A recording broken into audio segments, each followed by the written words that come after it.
are you switching up your message every time? You're like either reaching out through phone call, email, cold call, whatever. Like, are you switching up your every time, or were you just like hit them up with the same thing until? Well, so when I make a cold call for the first time on somebody, the thing that I write in my cold call document is the exact same every time.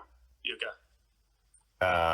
Now I might incidentally, while I'm writing, like switch a couple words around or whatever, but it's 99% the exact same thing. Simply because I need to know if I do that for 2-3 months and I get 0 responses, like I should probably change it a little bit. But it also saves me time of not having to figure out what am I going to say when I stop at the office. So like I write it out and then I take a picture of it on my phone so that I've got like what are the actual words that I'm writing down. So then I pull up to the next office. I'll just pull up on my phone. What did I write in the last one? And then I just copy and paste effectively. Now, in subsequent calls, you definitely need to make them more creative and like switch it up. So like I wouldn't drop the same thing at the office the second time if I needed to. I would do something different. And that's why I think like if you expecting that like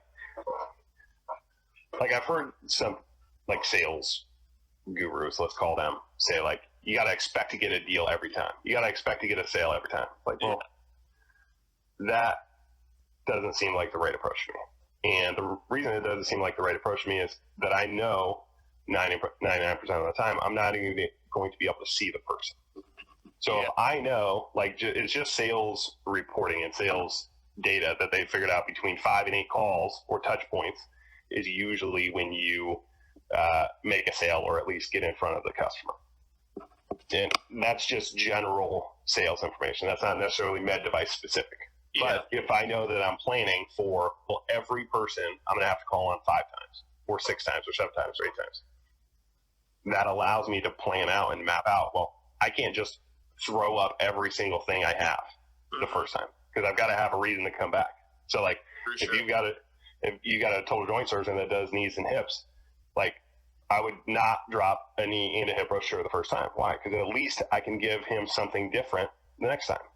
So like I drop a hip brochure and say, hey, check this out. I know you do hips. Ours is way sweeter, and then like next time I would drop a knee, or next time it would be an email with a video of check out our new whatever. So I would, whatever sales material you have and whatever process you typically go through, I would figure out how can I map out like 5 different consistent things that I can send somebody. So it'd be like cold call, maybe like a couple of cold call documents that are different, but like are just trying to generate interest to do a meeting. It would be, an email. So maybe you've got like product demos, product videos or something like that. And you could put, one of them in an email each time, or you could do a LinkedIn message. Like those are really the 3 that I rely on most outside of like physical calls, like on the phone.